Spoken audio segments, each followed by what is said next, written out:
네, 요번에 주제는 롤 프롬프트고요. 네, 프롬프트가 무엇인지 아시는 분들이 대부분일 것 같아서 그렇지만은 여기 계신 분들 중에서 어, LLM 모델을 API를 통해서 직접 호출하고 사용하신 분들은 많지 않을 것 같아요. 네, 뭐 해보신 분들도 있으실 것 같은데요. 네, 저에게 가장 익숙한 AI는 사실은 뭐 그런 채팅보다는 그 LLM 모델을 API로 호출해 갖고 사용하는 그 경험이 저에겐 더 익숙합니다. 네, 그러면은 사용한 토큰만큼 금액을 지불하게 되고요. 생각보다 되게 비쌉니다.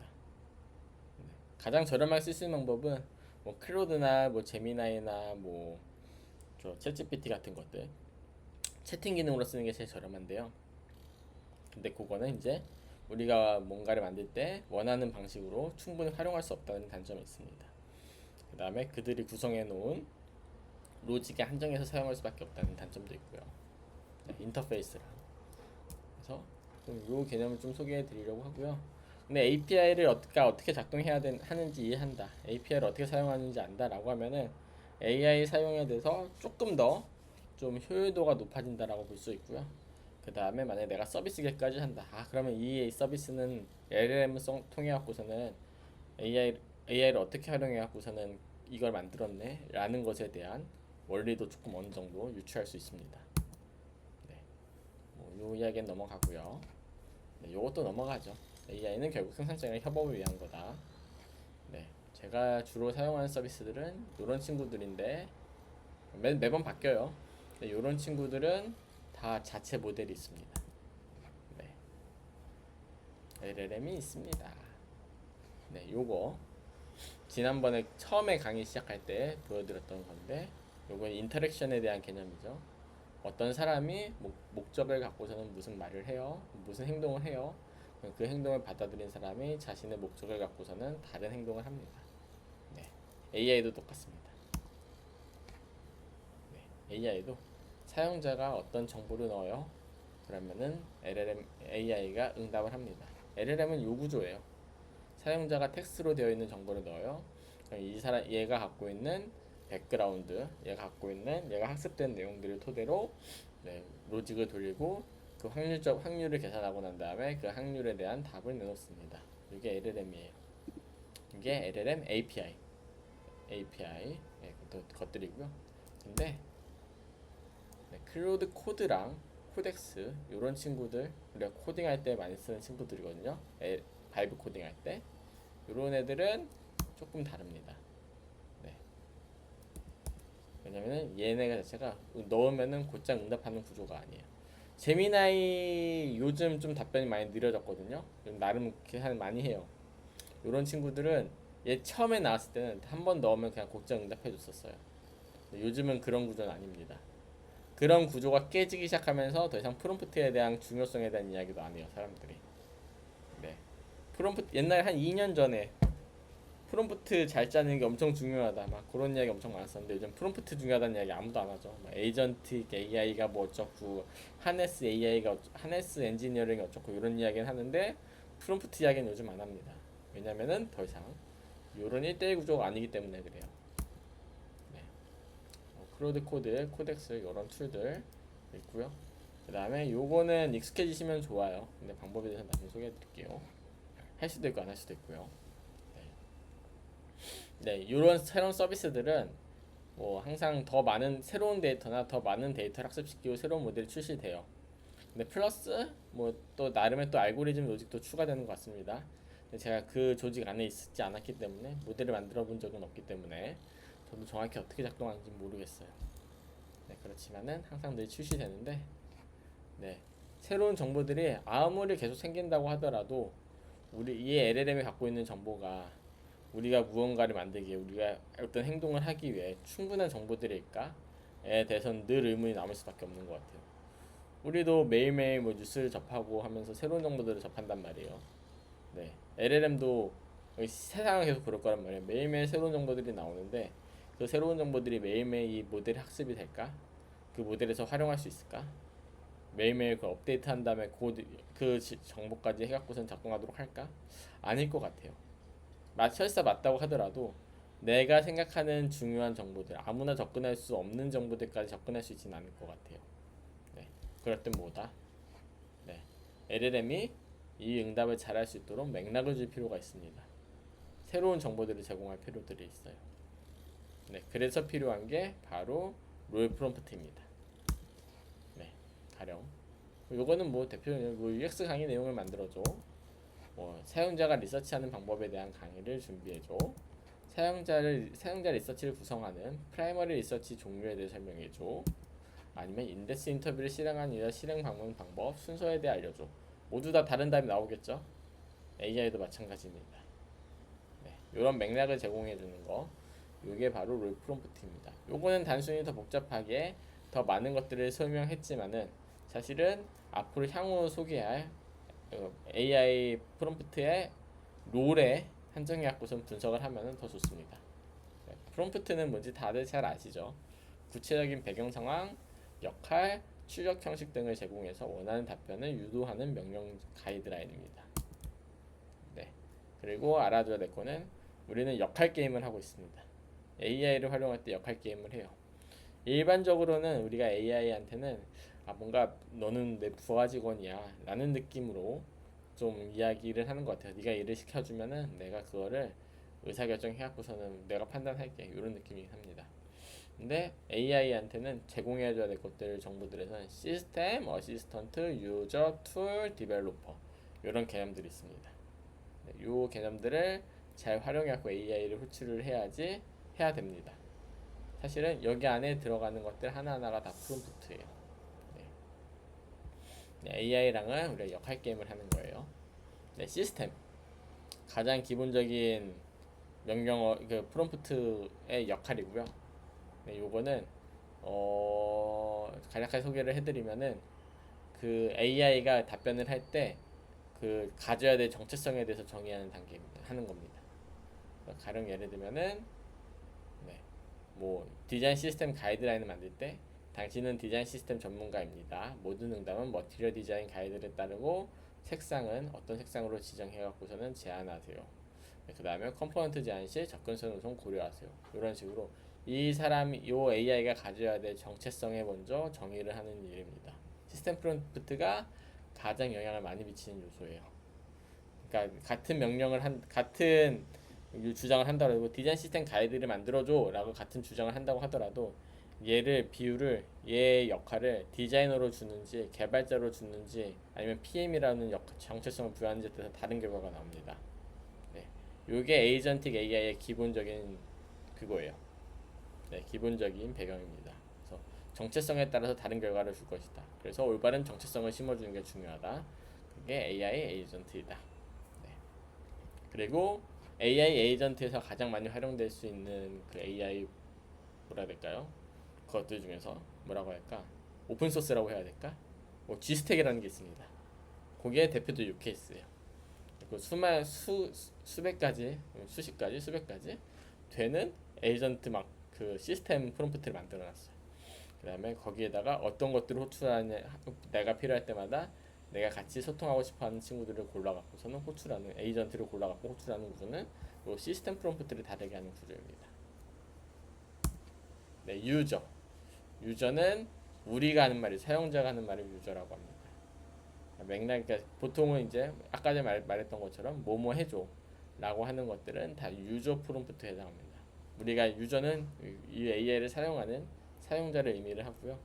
그 다음에 요거를 최우선 시스템 프롬프트 다음으로 우선적으로 고려를 해갖고서는 아니면 지문에 대한 맥락을 파악하는 용도로 활용을 합니다.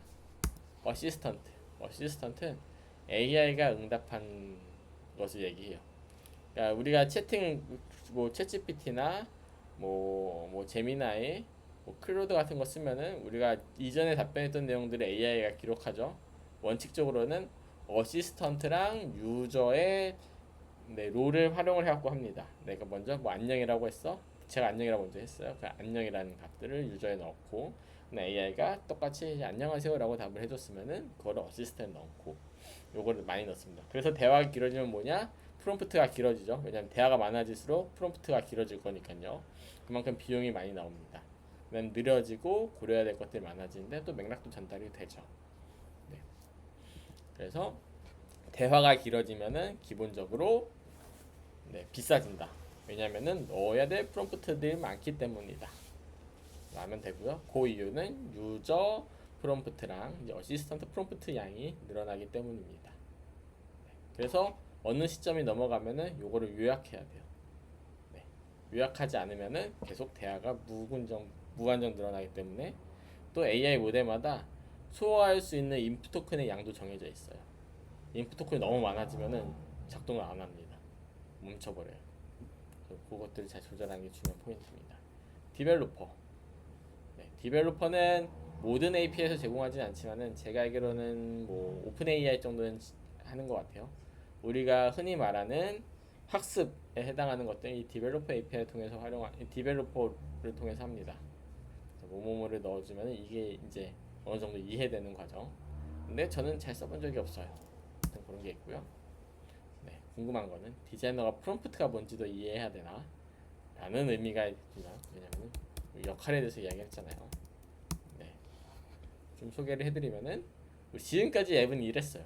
AI가 나오기 전에 사용자가 프론트엔드를 통해서 정보를 보고요. 사용자가 프론트엔드를 호출해요. 그럼 백엔드한테 데이터를 요청해요. 받아온 다음에 보여줘요. 요 구조였어요. 지금까지는요. 그래서 뭔가 기획과 디자인 하는데 돌이켜보면 그렇게 어렵지 않았습니다. 이제 LLM이 들어오니까는 처음엔 이랬어요. 백엔드가 LLM 호출한 다음에 그 값을 넣어주고 이렇게 보여줬어요. 그래서 주면 이랬는데 사용자가 무슨 답을 넣어요. 그러면 백엔드 호출한 다음에 그 값을 그냥 그대로 보여줬어요. 답의 퀄리티가 떨어지고 할루시네이션이 많았죠. 이제 구도가 이렇습니다. 클로드 코드와 코덱스는 이런 구조예요. 내가 뭐를 만들어줘. 홈페이지를 만들어줘. 홈페이지 만들어주려면 뭐뭐가 필요해. 그때 만들 때 뭐뭐 해야 돼. 뭐뭐 해야 돼. 이렇게 계속 반복합니다. 그 다음에 다 만들어지고 난 다음에 이렇게 와요. 그렇기 때문에 클로드 코드 한번 요청을 하면 수행하는데 몇 분씩 걸리는 거예요. 한번 이렇게 요거 한번 왔다 가는데 10초면 충분하거든요. 요거를 100번 하게 되면은 1000초겠죠. 네. 보통 이제 로직에서는 한 90번에서 100번 정도까지 반복하는 걸로 그렇게 구조가 짜여 있는 것 같아요. 클로드 코드는 요겁니다. 네. 코덱스도 요거예요. 그래서 우리가 여기에 관여하는 프로덕트는 결국엔 여기거든요. 프로덕트의 성능은요. 여기에 대한 이해도가 높은 사람이 되려면은 로직에 대해서 알아야겠죠. 이거를 좀 말씀드리고 싶었습니다. 다음 할 말이 많습니다. 오늘 밀렸던 이야기들이 많아서 그리고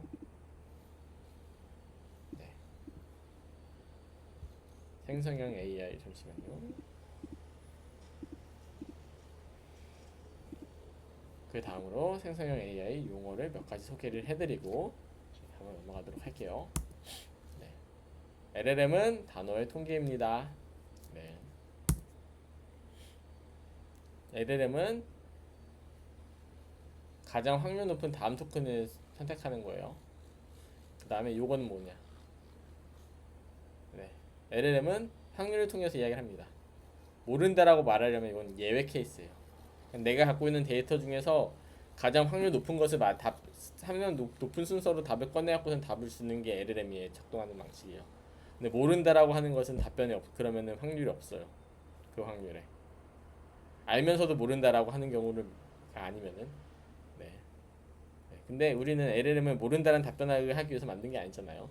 최대한 사실과 인접한 답을 만들어내기 위해서 하나의 얻은 가설이 요거였던 거고 단어를 토큰화 시켜갖고서는 연결관 그 가장 확률이 높은 것을 뽑아내면은 우리가 원하는 답을 해줄 수 있을 거다라는 가설을 시작한 프로젝트고요. 이게 잘 돼갖고 모든 사람들이 쓰고 있는 거죠. 근데 모른다라고 말을 하려면은 예외가 필요해요. 할루시네이션은 이래서 발생합니다. 갖고 있는 데이터가 없는데 가장 그럴듯한 다음 단어들을 선택하다 보니까는 거짓말을 말하게 돼요.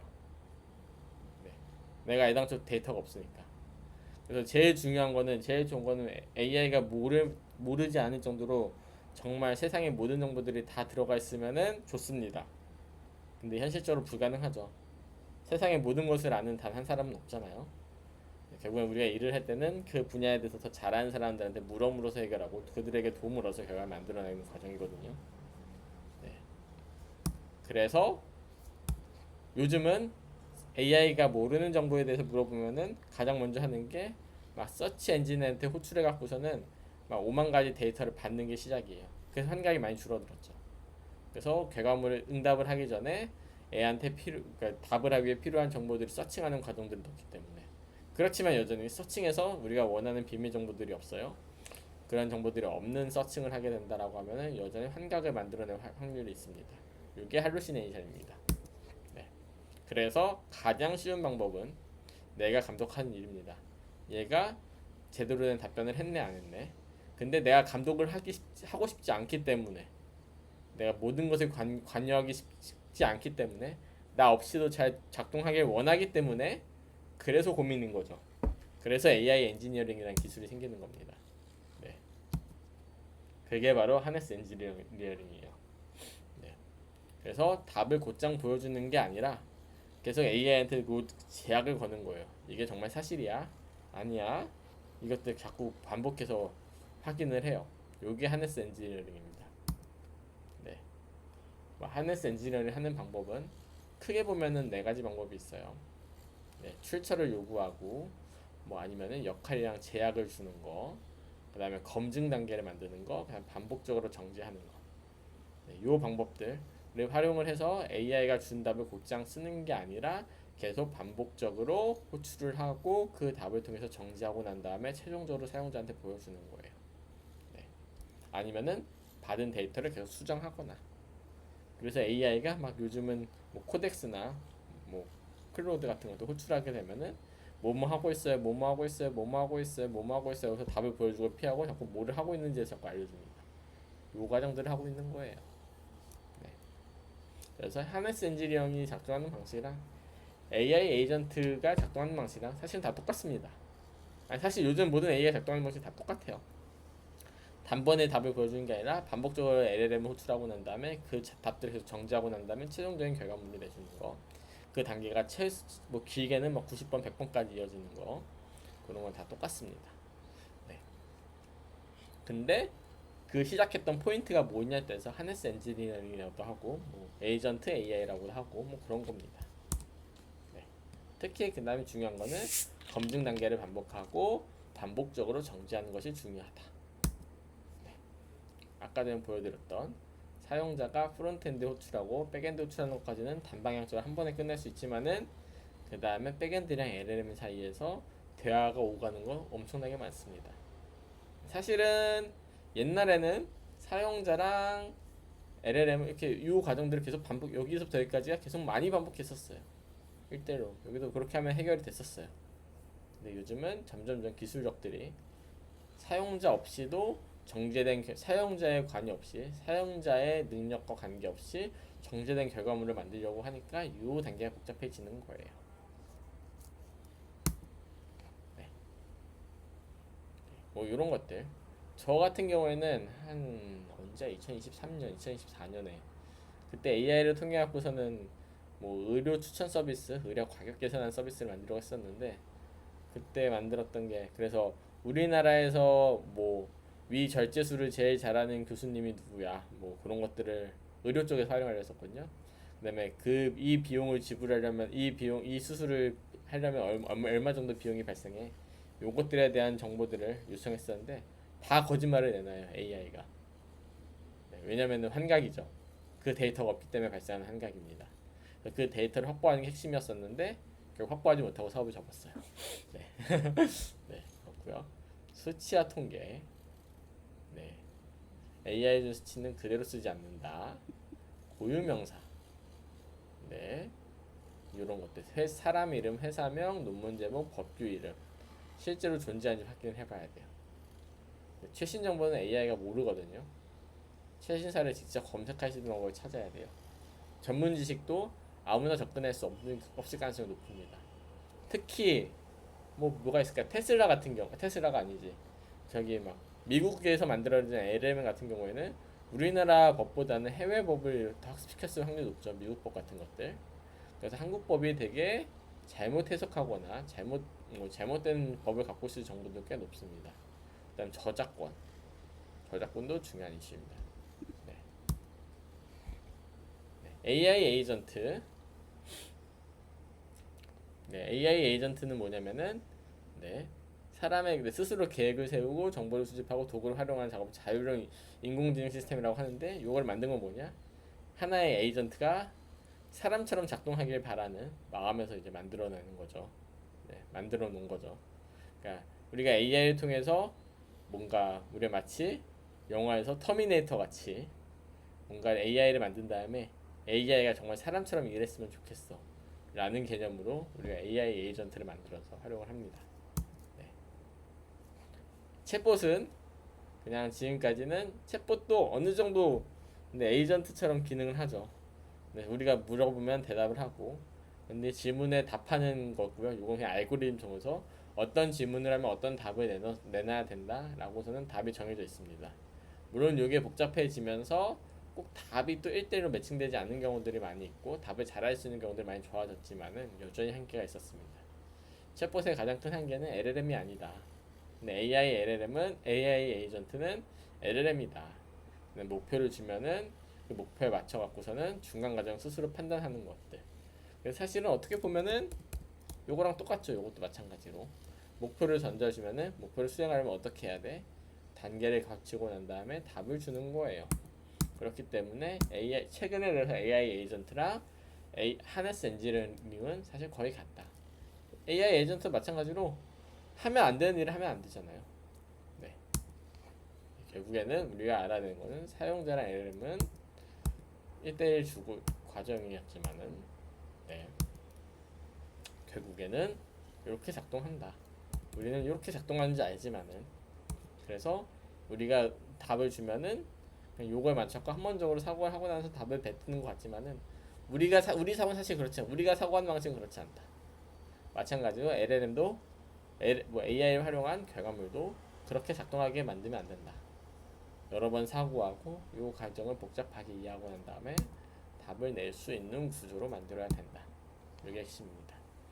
그래서 알아둬야 될 거는 흔히 요거는 이제 요것들도 요 하네스 엔지니어라든지 AI 에이전트라는 것도 사실 이제 오래 하다 보니까는 어느 정도 좀 방식이 정해졌습니다.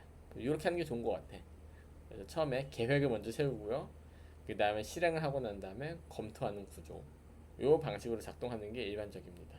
그래서 여러분이 만약에 나중에 코덱스랑 뭐 클로드 코드에 익숙해져 갖고서는 AI가 좀 사고를 하는 방식으로 만들어줘 라고 하면은 이런 식으로 사고를 하고 난 다음에 답을 내도록 네, 그렇게 로직을 짜줍니다.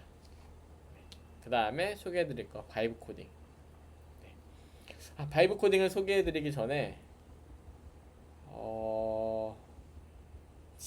지지난주 금요일에 안 계셨던 분들을 위해서 좀 웹에 대해서 좀 소개를 먼저 드리고 싶은데 네, 드리고 다시 들어오도록 할게요. 근데 쉬는 시간을 조금 갖고 난 다음에 그 다음에 웹에 대해서 좀 소개를 해드리도록 하겠습니다. 일단 지금 54분이거든요. 우리가 지금 43분 정도 쉬는 시간 없이 쑥 달려왔는데 쉬는 시간 가지시고 10시 5분에 다시 오신 다음에 마저 이어서 소개를 해드리도록 하겠습니다.